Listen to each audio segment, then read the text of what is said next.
नमस्कार। जया तंत्र मंत्र केंद्र में मैं आप सबका हार्दिक स्वागत एवं अभिनंदन करता हूं। मेरे प्रिय भाई बहनों, YouTube पर पहली बार आज मनोवेगा अप्सरा की साधना बताने जा रहा हूं। मनोवेगा अप्सरा का मतलब है आगे बताऊंगा, जिसके लिए आपको हमारा वीडियो अंत तक देखना पड़ेगा। यदि आपने हमारा चैनल अभी तक सब्सक्राइब नहीं किया है तो लाल वाली बटन दबाओ और घंटी बजा दो। कोई शुल्क एवं चार्ज नहीं कटेगा। आप हमारे वीडियो को फेसबुक पर, व्हाट्सएप पर, ट्विटर अकाउंट के माध्यम से और इंस्टाग्राम पर अधिक से अधिक शेयर करें। लाइक और कमेंट करना भी आपका धर्म है। दुनिया में जिसका कोई नहीं, मैं उसका हूँ। यदि आपको अपनों ने धोखा दिया है अथवा आपको परायों ने धोखा दिया है तो आप एक बार मुझे अवश्य आजमाएं। हमारा मोबाइल नंबर है 9305 63 71 73। हमसे बात करने का टाइम भारतीय टाइम के अनुसार दिन में दोपहर 12 से 2 के बीच का है। मेरे प्रिय भाई बहनों, यदि आप सच्चा पवित्र निस्वार्थ दिव्य प्रेम पाना चाहते हैं अथवा सच्चा पवित्र निस्वार्थ दिव्य प्रेम देना चाहते हैं तो आपका स्थान मेरे लिए मेरे प्राणों से भी करोड़ों गुना ऊपर है।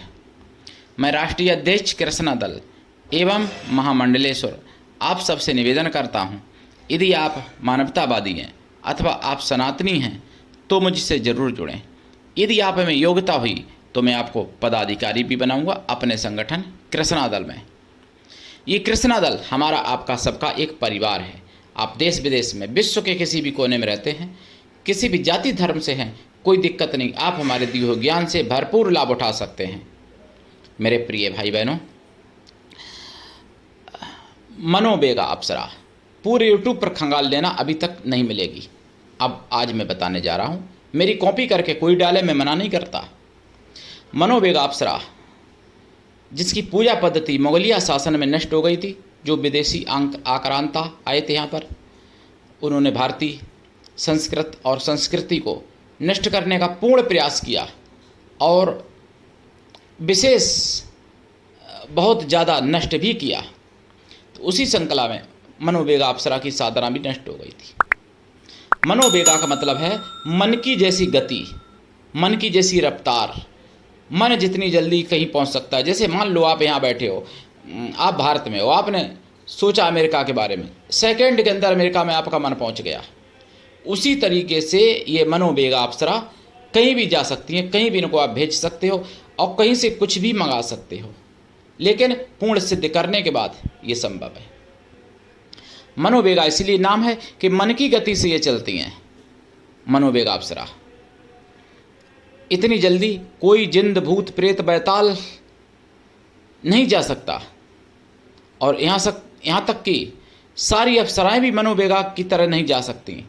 सारी यक्षणियाँ या गंधर्व कन्या, नाग कन्या भी इतनी जल्दी नहीं जा सकती कहीं पर जितनी जल्दी मनोवेगा जा सकती हैं।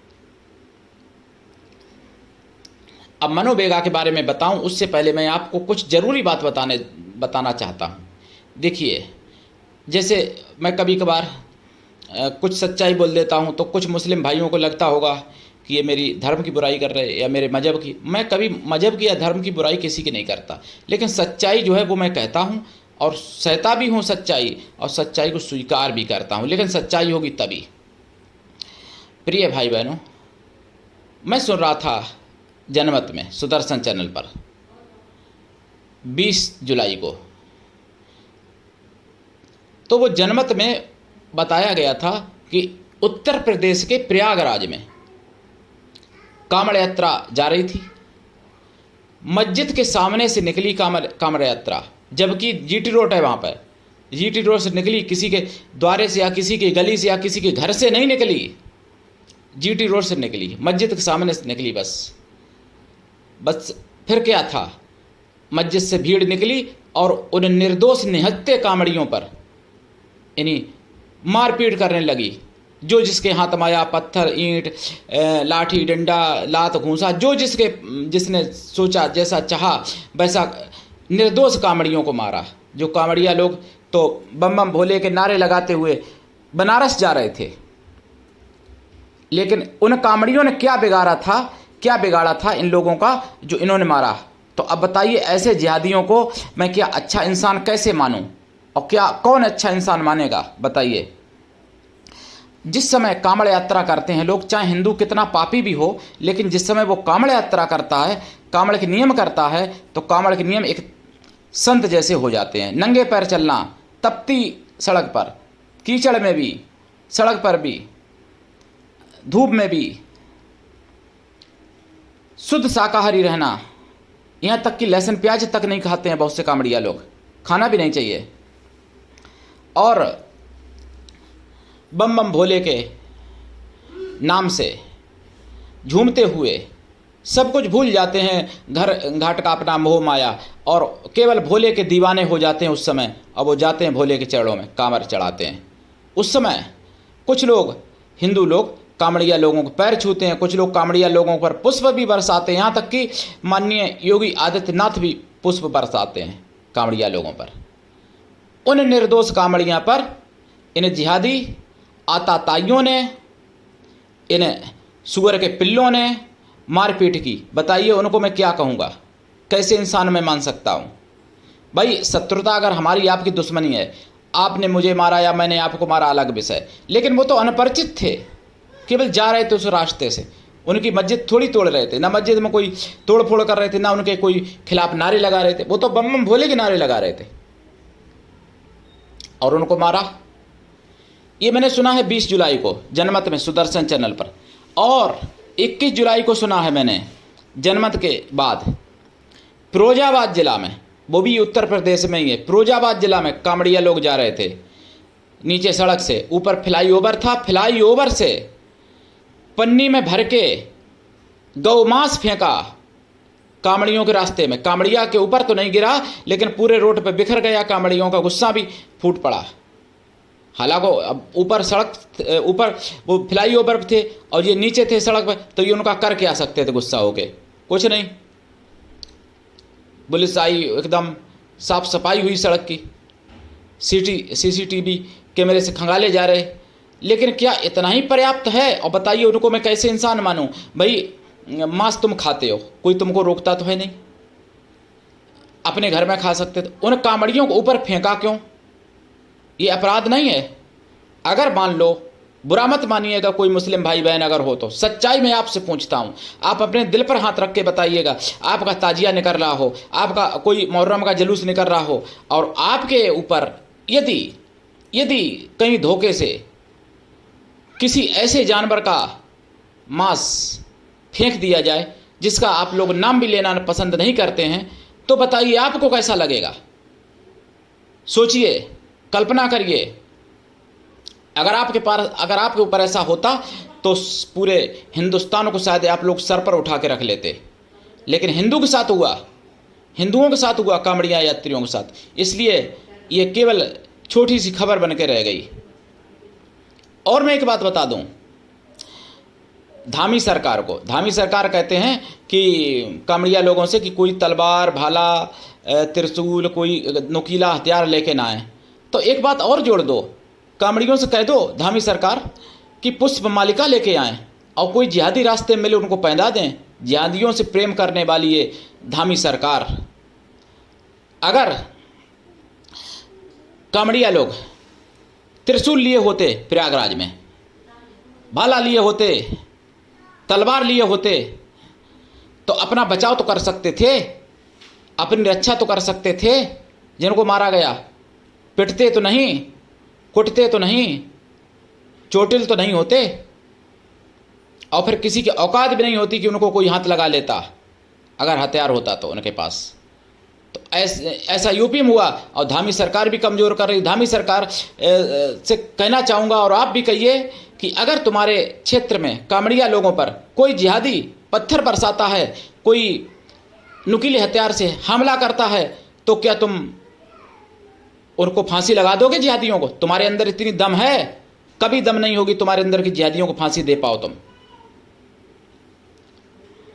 मैं कोई बीजेपी का गुलाम नहीं हूँ जो बीजेपी की बड़ाई हमेशा करता रहूँ। जहाँ पर सच्चाई होती है वहाँ पर सच्चाई बोलता हूँ। हाँ, योगी आदित्यनाथ जी ने जो प्रयागराज में हुआ था, तुरंत गिरफ्तार कराए लोग, गिरफ्तारी हुई तुरंत सबकी, जितने लोगों ने कांवड़िया लोगों को मारा पीटा था। हो सकता है धामी सरकार में भी गिरफ्तारी हो जिहादियों की, हुई भी है। जो 50 भगवा भेष में 50 से ज़्यादा पकड़े गए थे, पहले दिन पकड़े गए थे, उनको पकड़ा भी है। लेकिन ऐसा दिशा निर्देश दे रहे हैं कांवड़िया लोगों को, भाई त्रिशूल तो भगवान शंकर जी का है, त्रिशूल लेके तो जा ही सकते हैं ना, त्रिशूल क्यों नहीं लेके जा सकते? जरूरी थोड़ी कि किसी से लड़ने जाओ, किसी को मारो ही। भाई भगवान शंकर जी का प्रिय अस्त्र है, त्रिशूल है, त्रिशूल तो लेके जाना चाहिए। लेकिन तुम कांवड़िया लोगों को एकदम निहत्ता और कमज़ोर और मतलब नपुंसक बनाने जैसी बात करते हो। ये सोचने की बात है। कोई भी गाइडलाइन निकालने से पहले सोच लेना चाहिए कि इसमें किसी की हानि भी हो सकती है कि नहीं। अच्छा, अब मैं आपको बताऊं, और 20 जुलाई को मैंने सुना खबर में, जनमत में, एक पुणे में, मतलब महाराष्ट्र में, पुणे में एक जिहादी 2 साल से पीछे पड़ा था एक नाबालिग कन्या के। कहीं धमकी देता था, कहीं और अपने को काबुल का वंशज बताता था, काबुल के पठानों का वंशज बताता था, पठानों का वंशज बताता था। पता नहीं कितने पठानों का वंशज था वो, ये नहीं पता। तो जब लड़की का, बेचारी का जो टूट गई मन से, बहुत ज़्यादा शोषण, मतलब मानसिक रूप से, और शारीरिक तो नहीं कर पाया, लेकिन शारीरिक करने के ही चक्कर में वो पीछे पड़ा था 2 साल से। उसके द्वारे पर भी जाके धमकी देता था, गिरफ्तार हुआ, बहुत अच्छी बात है, धन्यवाद है। आगरा में भी पकड़े गए। आगरा में एक 33 साल की, एक 18 साल की बहन लापता हो गई, अभी तक नहीं मिली हिंदू। आगरा में जो लोग पकड़े गए उसमें एक तो उसकी बुआ थी जो करोड़ों रुपए का लेन देन करती थी। उसका पति कोलकाता में बैंक में, वो अपना बैंक अधिकारी होने के कारण वो पेचों को सुलझाता था। कोई उसका ब्रेन वॉश करता था, कोई उसके लिए गाड़ी की व्यवस्था करता था, तो कोई उसके लिए मोबाइल की व्यवस्था करता था, और कोई उसके पैसे की व्यवस्था करता। तो ऐसी लड़कियों को, हिंदू लड़कियों को बरगला के और विदेश में ले जाते थे और सीरिया जैसे नरक में डाल देते थे, बेच देते थे, वैश्या खाने में ढकेल देते थे। वो भी पकड़े गए, बहुत अच्छी बात है। ऐसे जिहादियों को, सुअरों को फांसी पर लटका देना चाहिए, केवल पकड़ना नहीं चाहिए। मेरे प्रिय भाई बहनों, जो गलत करेगा उसको गलत कहना भी चाहिए और उसको गलत मानना भी चाहिए। जाति और मजहब, रिलीजन से हट के ऊपर जब काम करोगे आप, तो आपके यहाँ भी विकास होगा। जैसे भारत में विकास हुआ, पाकिस्तान में कोई विकास नहीं। जबकि पाकिस्तान का बंटवारा हुआ था, पाकिस्तान का भी हो जाना चाहिए था भाई। पाकिस्तान को तो और जगह से वो भी मिलता है, बांग्लादेश में भी हो जाना चाहिए था, लेकिन वो सब नीचे गिरते गए। और पाकिस्तान को तो प्रसिद्धि हो गई इस चीज़ में कि आटा के लिए वहाँ मारपीट होती है, आटा के लिए लाइन लगती है। तो ऐसा क्यों हुआ?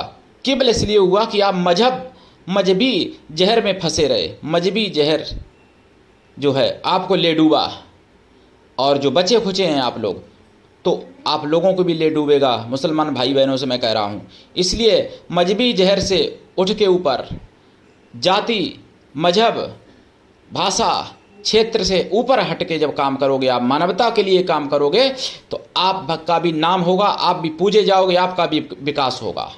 ये बात ध्यान रखो। लेकिन मजहब से हटना इतना आसान, मैं मजहब छोड़ने को नहीं कह रहा हूँ, ध्यान रखना। मैं ये नहीं कह रहा हूँ कि कोई मुसलमान मजहब छोड़ दे। मतलब मजहबी जहर जो घुसा हुआ है कि काफिरों को मारना, गैर मुस्लिमों को मारना, गैर मुस्लिम से दोस्ती ना करो, गैर मुस्लिम से मतलब ये ना करो, वो ना करो, काटो काफिरों को, जहाँ मिले मारो। ये जो कुरान की आयतें जो पढ़ाई जाती हैं मदरसा में, 26 आयतें, तो उन आयतों को अगर आप दरकिनार कर दें, 26 आयतों को, तो आप भी नेक इंसान बन सकते हैं, और आपकी नेकी का विश्व में गुणगान भी हो सकता है। लेकिन होगा तो तभी जब आप नेकी दिखाओगे। अब कहीं कांवड़ियों को पीट रहे हो, कहीं शोभा यात्रा में पथराव कर रहे हो, कहीं गणेश उत्सव में पथराव कर रहे, कहीं लव जिहाद कर रहे, कहीं लैंड जिहाद कर रहे, कहीं मलमूत्र जिहाद कर रहे, कहीं दूध जिहाद कर रहे, कहीं थूक जिहाद कर रहे, तो भैया कैसे आपका नाम होगा, कैसे लोग आपको अच्छा कहेंगे। और सब नहीं ऐसा करते, मैं ये भी मानता हूँ, लेकिन अगर सब नहीं करते तो जो लोग कर रहे हैं उनका विरोध आप लोग क्यों नहीं करते। उन जिहादियों को विरोध करिए, उनका बाईकाट करिए, उनका बहिष्कार करिए, उनको दंड दीजिए सामाजिक रूप से, जो कि गैर मुस्लिम भी देखें कि हाँ इन अच्छे मुसलमानों ने ऐसा काम किया, तो आपका नाम अपने आप हो जाएगा। आपको तो ऐसे हिंदू भोले होते हैं, हिंदू ऐसे हैं कि सज्जन पुरुष भी आपको सिर पर उठा के घूमेंगे। और सेकुलर हिंदू तो घूमते ही हैं, वो तो अलग बात है, लेकिन सेकुलर हिंदू तो सुअर हैं। लेकिन मैं सच्चे हिंदू की बात कर रहा हूँ, जो सच्चे और कट्टर हिंदू हैं वो भी आपको सिर पर उठा के घूमेंगे यदि आप सच्चाई का साथ दें तो। अब मैं आपको मनोवेगा अप्सरा की साधना बताता हूँ। और हाँ, कोई भी ये ना सोचे कि मैं किसी की बुराई कर रहा हूँ, मैं केवल सच्चाई बोलता हूँ। मैं कामड़ियों की ये नहीं कहता कि सारे के सारे कामड़िया अच्छे होते हैं। कोई कामड़िया नशेली भी हो सकता है, नशेड़ी हो सकता है, कोई और कर्मों में भी हो सकता है, लेकिन जब वो कामड़ चढ़ाने जाते हैं तब वो नियम पालन करते हैं, तभी उनको फल मिलता है। इसलिए वो नियम पालन करते ही करते हैं अधिकांश। और इक्का दुक्का कोई पागल अगर हो ना करे नियम तो बात अलग है, नहीं तो नियम करते हैं सब कामड़िया लोग, और पूजनीय योग्य बन जाते हैं, वो देवतुल्य बन जाते हैं, शिवगढ़ के रूप में बन जाते हैं उस समय वो। तो उनकी तो मदद करनी चाहिए, जितना हो सहयोग करना चाहिए। लेकिन आप ईंट पत्थर बरसा रहे, लाठी डंडा बरसा रहे, लाठ घूंसा बरसा रहे, तो बताओ क्या कहूँ मैं आपको भाई।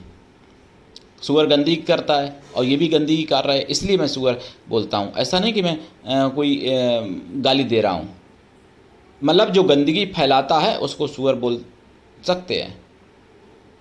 कोई भी हिंदू हो, बहुत से सेकुलर हिंदू सुअर हैं जो गंदगी फैलाते हैं, कौमों को फालतू बताते हैं और कांवड़ यात्रा को।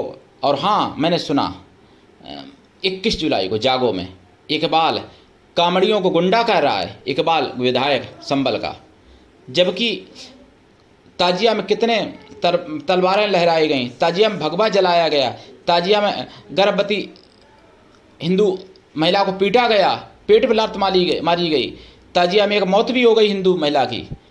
तब गुंडा उसको वो नहीं दिखे विधायक को। और कामड़िया लोग बेचारे निहत्ते, कोई हथियार नहीं उनके पास, केवल जल की कट्टी, जल की केन लेके जा रहे, और वो उनको गुंडे दिख रहे इकबाल को।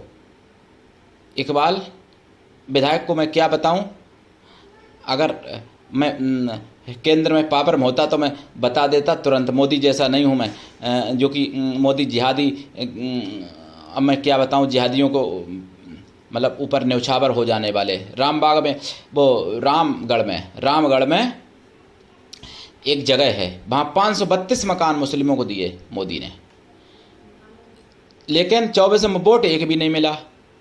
ले लो घंटा तुम, सबूर ही नहीं आता है मोदी को। तो मैं ऐसा बेसबूर व्यक्ति नहीं हूँ। मैं अगर पावर में होता तो इकबाल को सबक सिखा देता अच्छे से, जो दोबारा वो नहीं कहते फिर इस बात को। फिर वो सच्चाई को सच्चाई कहते और अच्छाई को अच्छाई कहते और बुराई को बुराई कहते। लेकिन कुछ ऐसे सेकुलर हिंदू सुअर हिंदू हैं जो बुराई को तो भलाई कहेंगे और भलाई को बुरा कहेंगे। अब उनको क्या बताएं मैं सुअर हिंदुओं को। मैं इकबाल को ये शब्द नहीं कह रहा हूँ भाई, जिस पर मजहबी मतलब किताब थोपी गई, वो तो बेचारा जो कर रहा है, जो बोल रहा है, वो अपने जैसा उसको ज्ञान मिला। लेकिन हिंदू सुअर ऐसे हो गए जो कि मतलब उनको समझ में नहीं आता। मनोवेगा अप्सरा की साधना मैं बता दूं आपको। साधना से पहले देखो, हिंदू मुस्लिम सिख ईसाई कोई भी हो, साधना से पहले आपको शाकाहारी बनना पड़ेगा लाइफ टाइम के लिए, तब ये साधना सफल होगी। साधना काल में ब्रह्मचर्य व्रत, एक टाइम भोजन, भूमि शयन परम आवश्यक है। मजहब रिलीजन आपका धर्म कोई भी हो, नियम सबके लिए बराबर है। आप माता बहन पत्नी प्रेम का किसी भी रूप में आप सिद्ध कर सकते हो मनोवेगा अप्सरा को, इसमें भी कोई दिक्कत नहीं है। अगर आपकी पत्नी है तो भी कर सकते हो, पत्नी रूप में भी कर सकते हो, माँ है तो भी माँ रूप में कर सकते हो, बहन है तो भी बहन रूप में कर सकते हो, नहीं है तो भी कर सकते हो, पुत्री रूप में भी कर सकते हो, देवी रूप में भी पूज सकते हो। देवी रूप में भी सिद्ध कर सकते हो, लेकिन रिश्ता बदला नहीं जाता। जिस रूप में करोगे जीवन भर वही रिश्ता निभाना पड़ेगा। साधना रात्रिकालीन है। साधना काल में आपको खोया की मिठाई, पंचमेवा का प्रसाद रखना चाहिए। घी का दीपक जलेगा। प्रसाद साधना के बाद खुद खाएं, परिवार में भी बांट सकते हैं। जो जल का लोटा रखेंगे साधना में वो किसी वृक्ष पे डाल दें सुबह, ऐसा नित्य करें। दिशा उत्तर या पूरब, आसन लाल या पीला, माला रुद्राक्ष या स्फटिक या लाल चंदन या सफ़ेद चंदन या सफ़ेद हकीक। जाप कम से कम 100 लाख है। वचन लेने के लिए थोड़ी लंबी साधना करनी पड़ेगी। ये देवी स्वरूपा हैं। जाप का दशांश हवन करें, हवन का दशांश तर्पण करें, तर्पण का दशांश मार्जन करें, मार्जन का दशांश पवित्र ब्राह्मण पतिव्रता स्वासिनी स्त्रियों को भोजन करा दें, या फिर पवित्र ब्राह्मण कन्याओं को भोजन करा दें। कन्या या स्त्रियां किसी भी जाति वर्ग की हो सकती हैं भोजन कराने के लिए, लेकिन वो मन से तन से पवित्रों एवं शुद्ध शाकाहारी हों। कन्या ना मिले, ऐसा संभव ना हो, तो फिर उतनी गौमाताओं को भोजन करा दें। जरूर कृपा होगी और जरूर आपको प्राप्ति हो जाएगी, लेकिन दीक्षा लेकर साधना करें। बिना दीक्षा के कभी भी किसी भी प्रकार की साधना में सफलता नहीं मिलती है। गुरु ऐसा हो शिष्य से कुछ भी ना ले, शिष्य भी ऐसा हो गुरु को सब कुछ दे, गुरु के लिए पूर्ण समर्पित रहे, गुरु पर पूर्ण विश्वास करे। मैं तो दीक्षा निःशुल्क देता हूँ, कोई शुल्क नहीं लेता हूँ। कई मुस्लिम, 150 लगभग मुस्लिम हमारे शिष्य हैं, और हिंदू भी हैं, सिख भी हैं, ईसाई रिलीजन से भी कुछ हैं हमारे शिष्य। लेकिन ऐसा नहीं कि मैंने किसी को ज़बरदस्ती हिंदू बना दिया हो, ऐसा नहीं है।